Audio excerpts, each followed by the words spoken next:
They say that the biggest breakups don't start with shouting, but with silence. And that's exactly what happened between Paula and Lara. They were inseparable. Not one of those ordinary friendships, no. Theirs was a connection you could feel in your chest. They shared codes, glances, secrets. They had promised each other they'd never let go. They felt like sisters. Until one night, an almost invisible detail changed everything. They say the brain can't tell the difference between what's real and what's imagined, and that sometimes the most painful story isn't the one we live, but the one we tell ourselves. The night began like any other.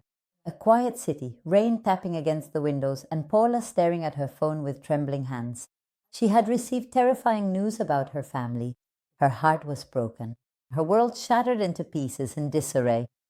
And as always, the first person she thought of was Lara. Lara, the friend with the easy laugh, the one who listened without judging, the one who showed up when everything was falling apart, her sister. Still overwhelmed, Paula took a deep breath and dialed her number. 1, 2, 3 rings until the call was cut off. No voicemail, no way to leave a message, just silence. A silence that didn't sound empty, it sounded personal. Maybe she's busy. Well, I'm sure she'll call me back. But Lara didn't, not that day, nor the next, nor the one after that. What started as worry turned into doubt, and doubt into fear, and fear finally mutated into anger.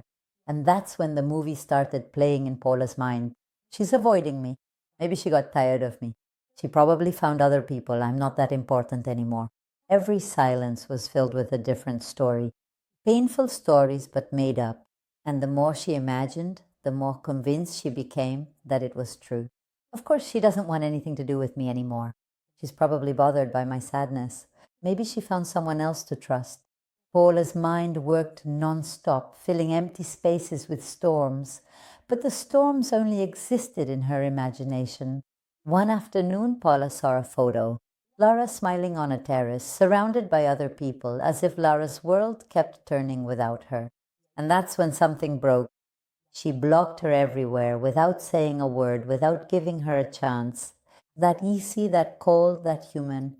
Without asking for explanations, without questioning, without listening, Paula disappeared. She closed the door. It wasn't because of what had happened, but because of what she imagined had happened. That was the moment when we started the sessions.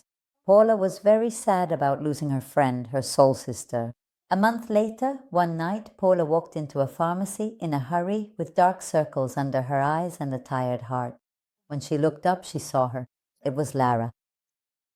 But she wasn't the same Lara from the photos, the one on the sunny terrace. She was pale with dark circles, and her eyes looked like she had cried more than she had slept.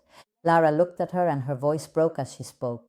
"Hi, I'm glad to see you're okay, even though you blocked me everywhere. I'm devastated. My mom has been hospitalized for a month. She's in very serious condition. I've been living at the hospital and my phone stopped working as soon as she was admitted. And when I finally had time to buy a new one, you had disappeared from my life. I was never able to contact you again. And adding your disappearance to the tragedy I was already living through was truly devastating."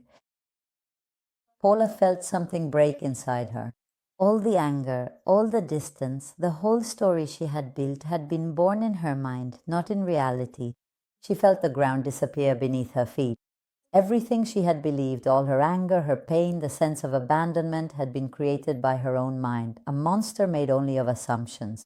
And that's when she understood. She hadn't lost her friend because Lara had left her, but because she imagined that she had. Lara had never left her, never replaced her, never forgotten her. She was simply fighting to survive. Paula felt so bad that all she could do was hug her and run away, ashamed of herself. The next day we had a session. Paula understood the harm her imagination had caused her, trusting in what she thought was reality, and not just her imagination playing tricks on her mind. There are relationships that don't break because of what happened, but because of what we imagine happened. Because when we don't ask, when we don't check, when we fill silences with our own fears, the mind becomes our enemy. And the saddest part is that we end up losing valuable people who never intended to hurt us. Before you believe your mind in moments of pain, ask yourself just one question. Is this real or is it just what I'm imagining? Because sometimes what destroys love isn't the truth, but the story we tell ourselves in silence. The mind usually doesn't ask permission to make up stories. It adds fear, interprets silences, fills in the gaps. And reality is almost always something else.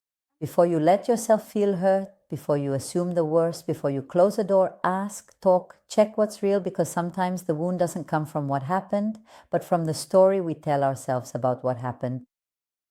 If you liked the story, don't forget to give it a like and subscribe. And if there's any topic you'd like us to talk about, let me know in the comments.